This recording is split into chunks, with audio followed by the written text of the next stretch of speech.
To welcome back to my channel Samrat academy. Student, मेरा नाम आकाश। मेरे प्यारे विद्यार्थियों, हिंदी के महत्वपूर्ण प्रश्न लेकर आया हूं और आज की वीडियो में आप लोगों का 5 नंबर तो बिल्कुल पक्का होने वाला है। ठीक है, देखिए होता क्या है यहाँ पे। देखो मॉडल पेपर देखो, पहले आप लोगों को समझ में आ जाएगा। मॉडल पेपर में जैसे प्रश्न नंबर चौथा पे जाओगे तो संस्कृत का पद्यांश आएगा और जो कि 5 नंबर के लिए इस बार आने वाला है। ठीक है, तो देखो धीरे धीरे आप लोग एक एक चीज तैयार करोगे ना हर एक वीडियो से, तो पूरा 70 नंबर तैयार हो जाएगा। ठीक है, जैसे आज की वीडियो में 5 नंबर आपका बिल्कुल पक्का होगा, क्योंकि मैं पद्यांश आपको बताने वाला हूँ। टोटल 5 कितने 5 श्लोकों का अनुवाद आपको संस्कृत का श्लोक बताने वाला हूँ और उस 5 से बाहर तो आएगा ही नहीं। तो आज की वीडियो में 5 नंबर आपको क्लियर हो जाएगा। 10 मिनट का वीडियो है, 5 नंबर आप लोगों का फिक्स। इसको आप लोग नोट बना लो और फिर इसके बाद इसको पढ़ने की जरूरत नहीं पड़ेगी पद्यांश को। फिर अगला वीडियो में आप लोगों को गद्यांश बताया जाएगा, जीवन परिचय बताया जाएगा, मुक्ति दूत खंड काव्य बताया जाएगा आप लोगों को। ठीक है, जो कि आपको खंड काव्य आप देख रहे हैं। ठीक है, सभी खंड का बता दूंगा, ज्योति जवाहर में और मुकुट जो भी है आप लोगों का। जीवन परिचय बता दिया जाएगा, गद्यांश पद्यांश बता दिया जाएगा। इसी तरह आप लोगों का नंबर तैयार होगा। ठीक है, घबराना नहीं है। इस वीडियो से पहले 5 नंबर आप फिक्स करो कि क्लास 10th 2023 बोर्ड एग्जाम में आने वाले 5 महत्वपूर्ण श्लोकों का अनुवाद कैसे करोगे। संस्कृत का श्लोक आता है, कौन कौन से हैं मैं आपको दिखाता हूँ बहुत अच्छे तरीके से, और वही पढ़ना है। नोट्स में आप लोगों को बना लेना, वही पढ़ना, उसके बाहर नहीं आएगा। पहला देखो, लेकिन वीडियो को पहले लाइक कर दो, चैनल पर ना तो चैनल को सब्सक्राइब कर लो। देखो पहला क्या है, यही बार बार आता है। ठीक है, जो 5 आपको बताऊंगा उससे बाहर तो जाएगा ही नहीं। पहला यह है कि सर्वे भवन्तु सुखिनम, सर्वे सन्तु निरामया, सर्वे भद्राणि पश्यन्तु माँ कश्चित् दुख भाग भवेत्।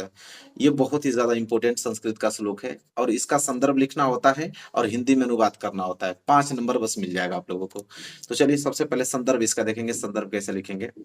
देखिए प्रस्तुत श्लोक हमारी पाठ्य पुस्तक हिंदी के संस्कृत खंड के अंतर्गत भारतीय संस्कृति नामक पाठ से उद्धृत है। इसमें सभी के कल्याण की कामना की गई है। देखिए कोई भी आप लोगों का संस्कृत का श्लोक आ जाए, संदर्भ लिखने का यही तरीका ही होता है। पहले आप ऐसे ही स्टार्ट करोगे कि प्रस्तुत श्लोक हमारी पाठ्य पुस्तक हिंदी से लिया गया है और संस्कृत खंड से लिया गया है। बस आपको चैप्टर का नाम इंक्लूड करना होगा, भारतीय संस्कृति नामक पाठ से उद्धृत है और इसमें सभी कल्याण की कामना की गई है। बस इतना ही टॉपिक आपको लिखना है संदर्भ में। और हिंदी का अनुवाद इसका देखा जाए कि इसका हिंदी का अनुवाद क्या होगा, तो हिंदी का अनुवाद ये होगा कि कह रहा है कि सर्वे भवन्ति सुखिनम, इसका मतलब होता है कि सभी सुखी हों। और सर्वे संतु निरामया, सर्वे संतु निरामया मतलब होता है कि सब रोग रहित हो, मतलब कोई किसी को रोग न हो। और सर्वे भद्राणि पश्यन्तु मतलब होता है कि सबका कल्याण को देखो, मतलब सबका कल्याण हो। और माँ कश्चित् दुख भाग भवेत् का मतलब होता है कि कोई भी दुख न हो, मतलब कोई भी दुखी न हो। बस इतना ही टॉपिक आप करोगे, 5 नंबर क्लियर। ये पहला आप लोगों का हमने संस्कृत का श्लोक यहाँ पे कंप्लीट करा दिया। ठीक है, 5 टोटल करने वाले हैं। ठीक है, पूरा नोट कर लो अच्छे तरीके से और इसी तरह आप लोगों को याद करके जाना है। पूरा का पूरा 70 में 70 नंबर लेके चले आओगे, कोई दिक्कत है नहीं। ठीक है, बस आप पढ़ते रहो डेली। दूसरा ये बहुत ज्यादा इंपॉर्टेंट है कि बंधनम मरणम वापि जयो वापि पराजय, उभयत्र समो वीर वीर भाव ही वीरता। अब देखो इसका संदर्भ, संदर्भ लिखने का तरीका देखो वही है। प्रस्तुत श्लोक हमारी पाठ्य पुस्तक हिंदी के संस्कृत खंड में संकलित। यहाँ तक तो सब में सेम ही रहेगा, बस यहाँ चैप्टर का नाम चेंज होता है। जो कि ये चैप्टर वीर वीरण पूजिते से लिया गया है, तो यहाँ वीर वीरण पूजिते लिखेंगे, नामक पाठ से अवतरित है। और इस श्लोक में वीरता के विषय में बताया गया है। मतलब ये जो श्लोक आप देख रहे हो, इस श्लोक में वीरता को बताया गया है। देखते हैं इसका हिंदी में अनुवाद क्या होता है। हिंदी में अनुवाद यह है कि बंधन हो अथवा मरण हो, जीत हो या हार हो, दोनों ही अवस्थाओं में वीर समान रहता है।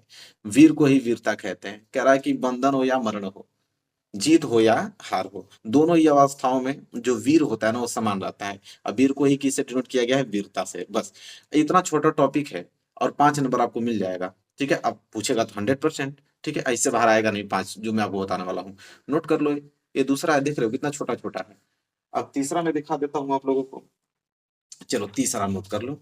तीसरा भी बहुत ही ज्यादा सिंपल है कि मानम हित्वा प्रियो भवति क्रोध हित्वा न सोचति, कामम हित्वार्थवान भवति लोभम हितवान भवेत। ठीक है, ये बहुत ज्यादा इंपॉर्टेंट है। ठीक है, फिर संदर्भ वही लिखने का तरीका है, यहां तक तो सेम ही लिखोगे कि प्रस्तुत श्लोक हमारी पाठ्य पुस्तक हिंदी के संस्कृत खंड में अंतर्गत।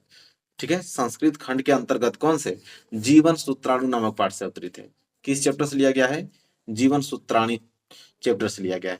बस आपका बस हिंदी में अनुवाद करना होगा। ठीक है, अनुवाद इसका क्या है, तो देखिए मनुष्य कह रहा है कि अभिमान को छोड़ना प्रिय होता है।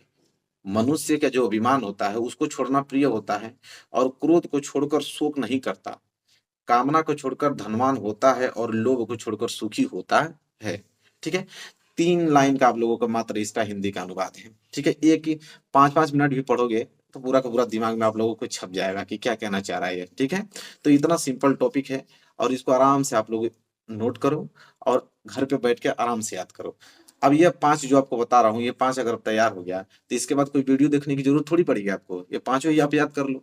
इसी तरह डेली कुछ ना कुछ टॉपिक हम अलग अलग लेकर आएंगे, और उस सारे टॉपिकों से आपका 70 नंबर बिल्कुल तैयार हो जाएगा। बस एग्जाम जाके क्वालिफाइड कर लो, अच्छे नंबर लेके आओ। चलो देखो, चौथा चौथा क्या है, वेरी मोस्ट इंपोर्टेंट है। क्या है चौथा? मरणम मंडलम यत्र विभूतिश्च विभूषणम, कौपीनम यत्र कौशयम साकाशिकेन मीयते। ठीक है, ये आप लोगों का जो बहुत ही ज्यादा इंपॉर्टेंट है। और संदर्भ लिखने का तरीका तो रट गए होंगे आप लोग, वही चीज सेम प्रोसेस है कि प्रस्तुत श्लोक हमारी पाठ्य पुस्तक हिंदी के संस्कृत खंड के अंतर्गत संग्रहित वाराणसी नामक पाठ से अवतरित है। ठीक है, इसमें वाराणसी की पवित्रता ख्याति वर्णन है, मतलब वाराणसी चैप्टर से लिया गया है। ठीक है, और इसमें किसके बारे में बात की गई है? तो वाराणसी की पवित्र के बारे में बात किया गया। ठीक है, वाराणसी की जो पवित्रता है उसके बारे में बात किया गया है इस श्लोक के अंतर्गत। अब क्या देखेंगे? हिंदी में अनुवाद देखेंगे इसका, बस हो जाएगा हमारा। हिंदी का अनुवाद तो बहुत ही ज्यादा छोटा इसका है। क्या है कि जहां मरना भी कल्याणकारी है, जहां भस्म भी आभूषण है, जहां कौपिन भी रेशमी है, उस काशी को किसमें मापा जा सकता है? ठीक है, अब देखो कितना छोटा है। ठीक है, एक एक लाइन पढ़ना। जैसे यहाँ बोला है कि मंडलम, अरे मरणम मंडलम यत्र विभूतिश्च विभूषणम, इसका मतलब यह है कि जहाँ मरना भी कल्याणकारी है और जहाँ भस्म भी आभूषण है। और दूसरी लाइन यहाँ पे यह थी कि कौपिन यत्र कौशयम सा काशिकेन मीयते, इसका मतलब है कि जहाँ कौपिन भी रेशमी होती है, बहुत सारी रेशमी, उस काशी को किससे माप सकते हैं आप? ठीक है, बस हो गया। तो ये चौथा आप लोगों का है। ठीक है, देखिए कितना आराम से लिखा है, आराम से लिखिए, टेंशन लेने की कोई जरूरत नहीं है। ठीक है, पेपर अभी आप लोगों के पास टाइम है, पढ़ते रहिए डेली, आप लोगों का सब कुछ हो जाएगा। चलो देखो, पांचवा देखो, पांचवा लास्ट, अब देख लो पांचवा, इसको तैयार कर लो, बस हो गया। हतो वा प्रत्यस्य स्वर्ग जित्वा वा भोच्यसे महिम निराशीर निर्मम्यो भूत्वा युधस्व विगत ज्वर। देख रहे हो कितना डिफिकल्ट लिखा गया है, लेकिन याद करने की जरूरत नहीं है, तो खुद लिखा हुआ मिलेगा आप लोगों को। ठीक है, आपको तो बस संदर्भ और हिंदी में अनुवाद याद करना है, तो लिखा हुआ मिलेगा आप लोगों को। ठीक है, याद करना होता तो थोड़ा डिफिकल्ट भी होता है, सिंपल है। ठीक है, तो यहाँ से लेके यहाँ तक हो गया। अब लिखोगे सिर्फ संदर्भ, संदर्भ लिखने का तरीका भी बताए हैं, सब में वही फॉलो हो रहा है कि प्रस्तुत श्लोक हमारी पाठ्य पुस्तक संस्कृत खंड में संकलित, यहाँ तक तो सब में है भाई। किस चैप्टर से लिया गया? तो वीरह वीरण पूज्यते नामक पाठ से उद्धृत है।